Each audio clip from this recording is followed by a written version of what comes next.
Bonjour à tous, vous écoutez Servez-vous, la première chaîne de podcast spécialisée dans les services à la personne. Ce podcast vous est proposé par Aladom, site de mise en relation dans le secteur des services de proximité entre particuliers et professionnels. Retrouvez-nous un mercredi sur deux pour de nouveaux épisodes liés au secteur, que ce soit des actualités, des témoignages d'entreprises ou encore des décryptages de thématiques.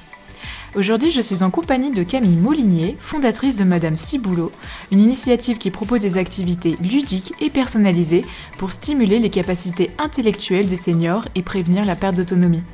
Nous reviendrons sur le parcours de Camille, l'histoire de son projet et nous verrons concrètement comment Madame Ciboulot accompagne les seniors au quotidien ainsi que leurs familles. Bonne écoute!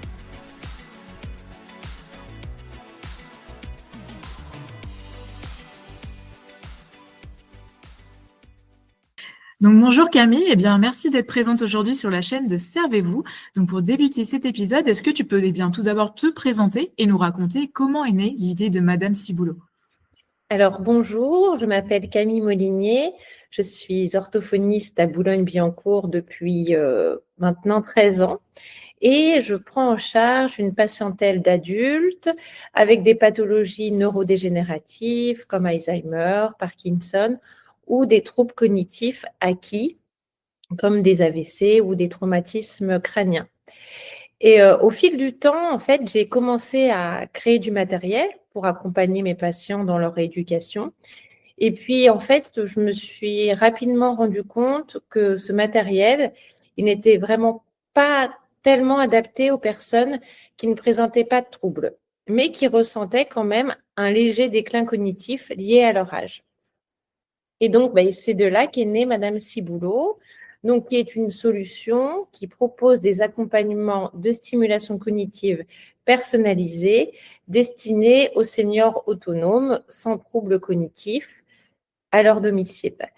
Et alors, l'objectif, il est double, c'est de prévenir la perte d'autonomie en faisant travailler les capacités intellectuelles et favoriser le lien social grâce à des moments d'échange, de plaisir et surtout de valorisation.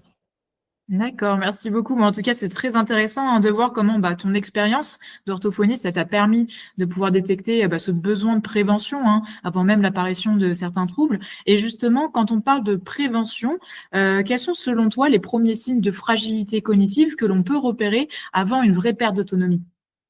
Alors, en tant qu'orthophoniste, les premiers signes de fragilité que l'on peut repérer avant une réelle perte d'autonomie sont souvent cognitifs.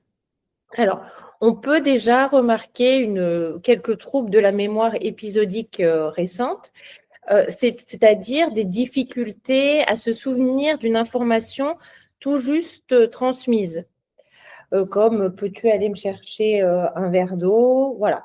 Et il y a un besoin accru d'indices.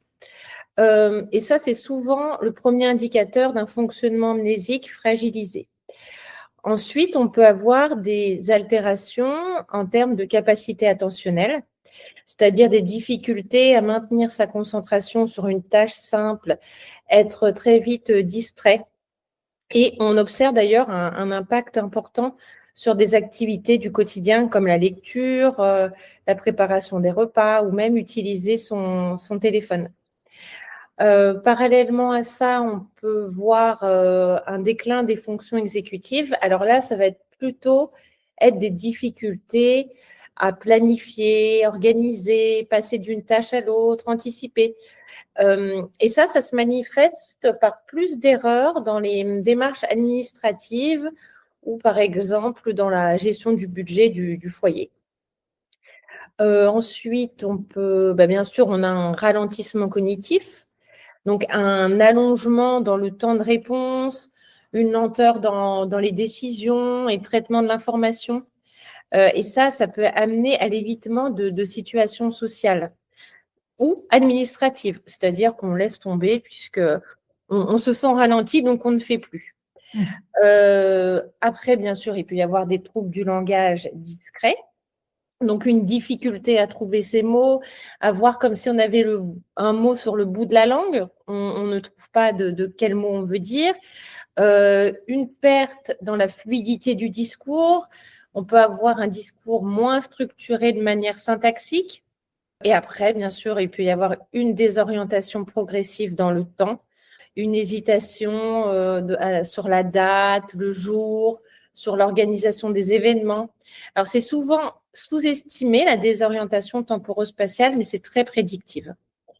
Et puis après, bien sûr, on peut avoir des modifications du comportement et du jugement, avec une perte d'initiative, d'une apathie, être plus irritable, avoir moins d'esprit critique. Voilà, on s'énerve beaucoup plus facilement. Mais alors, à quoi il faut faire très attention, c'est qu'il peut y avoir des stratégies de compensation. Donc, ces stratégies, par exemple, ça peut être des listes, des rituels, voilà, on se met en retrait socialement. Donc, ça peut masquer temporairement, on va dire, la perte d'efficacité cognitive. Donc, la présence simultanée de ces signes, même discrets, justifie une évaluation pour objectiver les fonctions cognitives, accompagner le senior et mettre en place des stratégies de maintien de l'autonomie. D'accord, ok. Bon, bah, on voit, hein, tu l'as mentionné, hein, ces signes voilà, peuvent être souvent discrets, mais c'est également important hein, à identifier tôt. Et pour toi, Camille, justement, pourquoi est-il essentiel de stimuler les capacités intellectuelles bah, justement dès le début et à quoi cela ressemble-t-il concrètement au quotidien pour un senior? Alors, il est vraiment important de stimuler ses capacités intellectuelles et donc cognitives dès le début, car on sait aujourd'hui que notre cerveau, il dispose d'une plasticité qui permet de renforcer les réseaux neuronaux qui sont encore fonctionnels et de développer de nouvelles stratégies. Et lorsque la stimulation commence tôt, elle agit un peu comme un facteur de réserve cognitive et elle ralentit l'évolution des fragilités, elle préserve l'autonomie et elle retarde l'apparition de difficultés plus marquées dans la vie quotidienne. Concrètement, la stimulation cognitive, ça ne se résume pas à faire des exercices. C'est vraiment la mobilisation régulière de différentes fonctions, comme la mémoire. Alors la mémoire, on peut la réactiver en évoquant des souvenirs récents, en tenant un agenda, en s'entraînant à se rappeler des informations, comme les listes de courses, les rendez-vous. L'attention, on peut la travailler par des activités qui demandent de rester concentré, donc comme des jeux de logique, de la lecture, du bricolage. Les fonctions exécutives, on peut les travailler en planifiant une recette, en organisant sa semaine, en réalisant plusieurs étapes dans un ordre précis.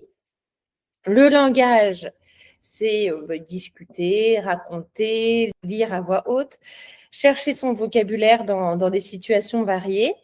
Et la vitesse de traitement, ça va plutôt être dans des jeux de rapidité, des tâches assez simples mais rythmées, avec des alternances de consignes. Et puis, à côté de ça, cela passe aussi par des habitudes de vie qui ont aussi un impact direct sur les performances cognitives.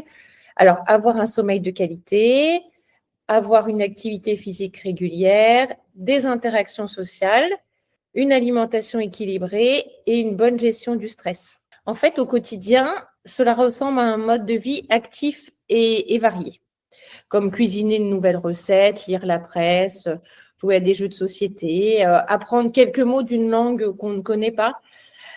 L'objectif, ce n'est pas la performance, mais c'est de faire fonctionner de manière régulière l'ensemble de ces capacités cognitives, de ces fonctions cognitives, afin de maintenir leur efficacité dans la durée. D'accord, ok. Bon, on comprend mieux hein, l'importance, comme tu le disais, d'une stimulation régulière, mais également diversifiée, avec un mode de vie sain. Et est-ce que tu peux également nous expliquer, voilà, on va revenir sur ton projet, comment fonctionne Madame Ciboulot et qu'est-ce qui distingue aujourd'hui ton approche des autres activités proposées aux seniors? Alors, Madame Ciboulot, de base, c'est un fonctionnement très simple et très humain. En fait, on commence par un contact direct avec le senior. Je prends le temps de discuter avec, de ses besoins, de ses envies, mais aussi de ses petites difficultés au quotidien. Bien sûr, il ne s'agit pas de personnes suivies dans le cadre d'une pathologie neurodégénérative, mais de seniors qui souhaitent entretenir leur capacité cognitive comme ils le feraient physiquement en faisant du renforcement musculaire, par exemple. Alors, lors de cet entretien, j'essaie de bien comprendre leur centre d'intérêt, leurs habitudes, leur personnalité. Et à partir de là, je mets en place un accompagnement personnalisé composé en général de 23 fiches de stimulation cognitive. On choisit ensemble la fréquence des envois. Alors, certains vont préférer une fiche chaque jour, d'autres une ou deux fois par semaine. Et l'accompagnement reste très flexible. Il peut s'interrompre pendant les vacances et reprendre ensuite selon le rythme du bénéficiaire. Et alors, la particularité de Madame Ciboulot, c'est que les fiches, elles sont entièrement adaptées au niveau de difficulté, au goût et au retour que la personne me fait. En fait, j'ajuste au fur et à mesure pour que ce soit toujours stimulant, agréable et motivant. Et puis, en parallèle, je garde un contact régulier avec le bénéficiaire par SMS, par mail et parfois même autour d'un café. Et à la fin de l'accompagnement, on fait un bilan global. On fait un tableau récapitulatif des points forts et des axes à travailler, et cela toujours accompagné de conseils personnalisés pour pouvoir poursuivre la stimulation en autonomie. Et alors, les fiches, elles explorent les 5 grands domaines que l'on a vus tout à l'heure, donc le langage, la mémoire, l'attention, les fonctions exécutives et le raisonnement. Alors, en somme, je pourrais dire que Madame Ciboulot, c'est un accompagnement souple, humain et sur mesure qui s'adapte à chaque personne et à chaque rythme de vie. Et alors, ce qui différencie des autres solutions, c'est avant tout son approche humaine et non digitalisée. Ici, il n'y a pas d'application, pas de plateforme en ligne. Tout passe par l'accompagnement personnalisé, pensé et préparé sur mesure pour chaque personne. Et Madame Ciboulot se distingue aussi parce qu'elle intervient en prévention, c'est-à-dire avant l'apparition de véritables difficultés pour entretenir les capacités cognitives et préserver l'autonomie le plus longtemps possible. Et comme je l'ai dit, chaque accompagnement est 100% personnalisable, le contenu, la fréquence, la difficulté, les thématiques. Tout est ajusté en fonction de la personne, avec toujours cette idée de relation humaine. Je garde un contact régulier et sincère avec les bénéficiaires et ce lien contribue énormément au bien-être et à la motivation. Et c'est ce qui fait, je crois, la véritable singularité de Madame Ciboulot.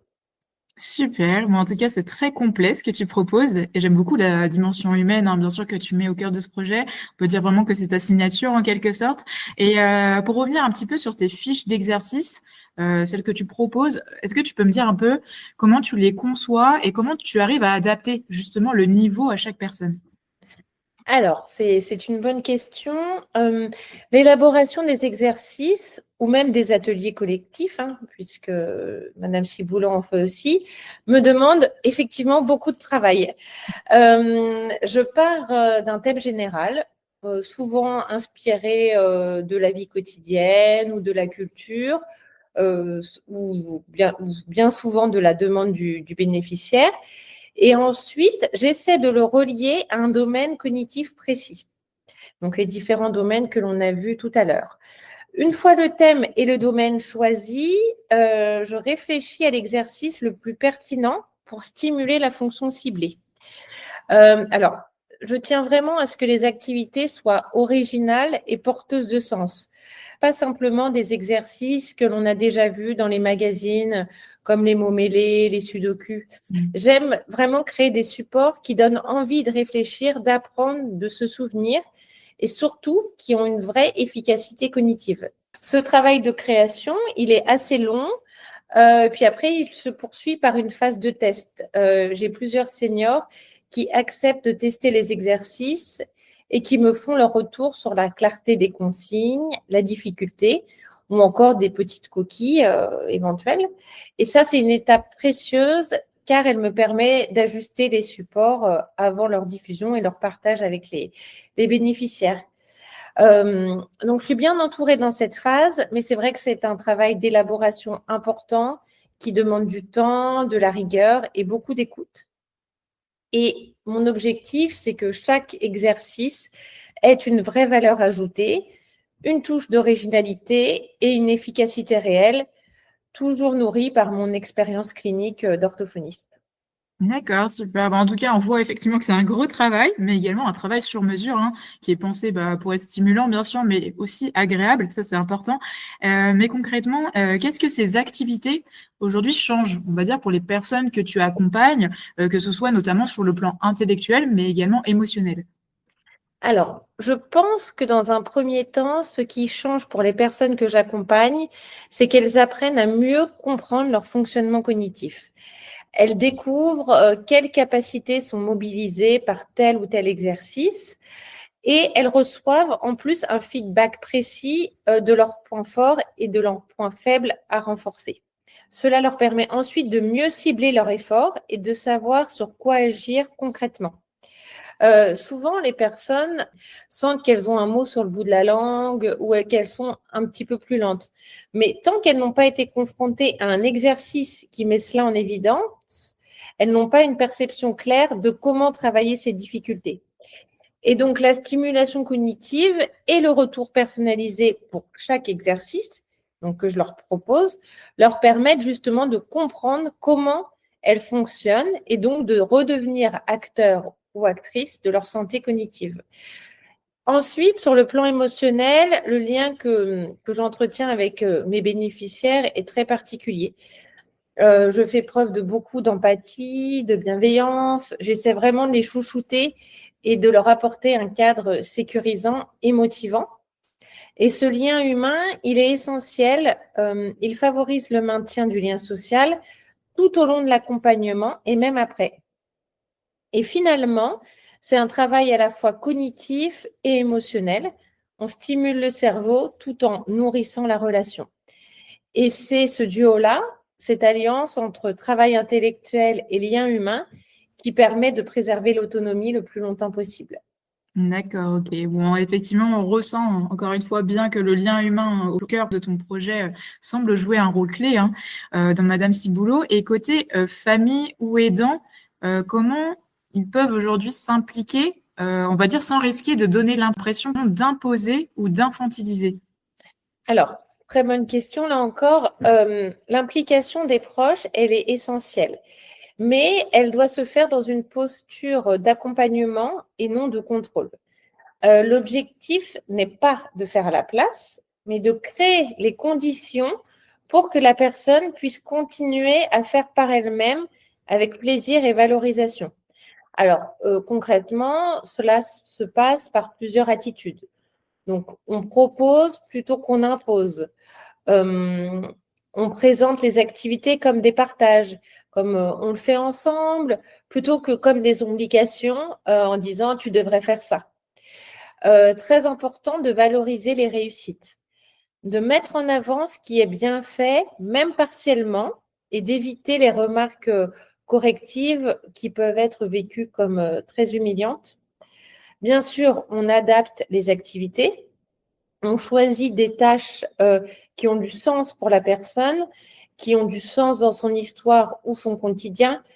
Par exemple, préparer un repas familier, s'occuper des plantes, jouer à un jeu qu'elle aimait. Et puis, on maintient un climat relationnel égalitaire. On continue à échanger, à demander l'avis de la personne, à la considérer vraiment comme un partenaire. On encourage également l'autonomie cognitive, c'est-à-dire qu'on laisse le temps de la réflexion, on ne donne pas la réponse trop vite, on soutient la démarche plutôt que les résultats. Et puis, très important, on préserve la dignité. On évite les tons paternalistes, les consignes simplifiées à l'excès ou les attitudes d'assistance qui renvoient à l'impuissance, justement. Et donc, en somme, les aidants, ils peuvent jouer un rôle clé en stimulant, sécurisant et valorisant, tout en laissant à la personne le sentiment d'être acteur de sa vie et de ses choix. C'est cet équilibre, donc entre bienveillance et respect de l'autonomie, qui protège le lien tout en soutenant les fonctions cognitives. Très bien, bon, bah, je pense que ces conseils sont vraiment importants, hein, comme tu l'as souligné, pour préserver à la fois l'autonomie, mais également le lien familial.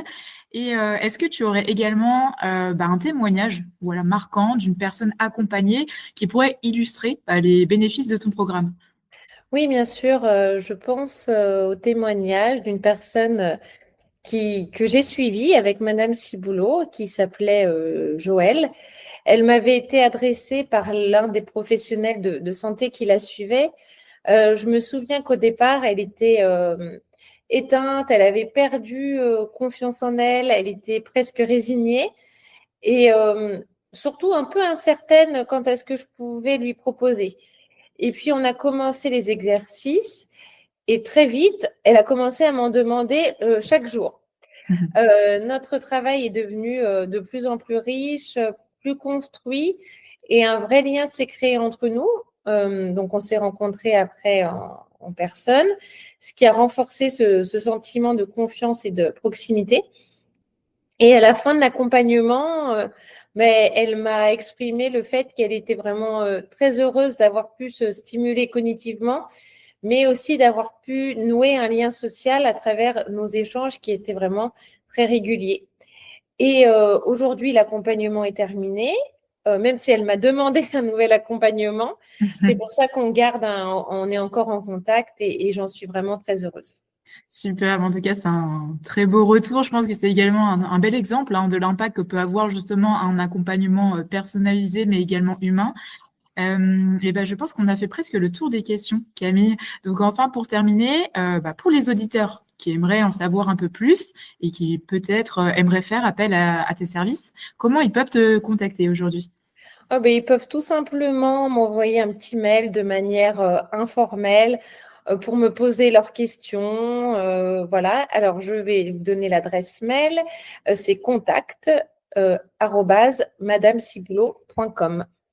Super, bon, en tout cas, je remettrai bien sûr l'email de Camille en description de l'épisode.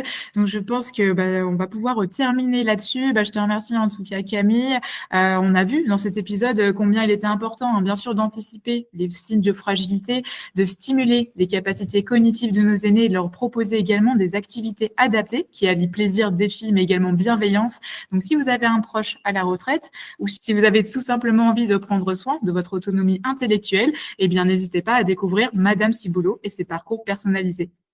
Voilà, c'est tout pour cet épisode. J'espère sincèrement qu'il vous a plu.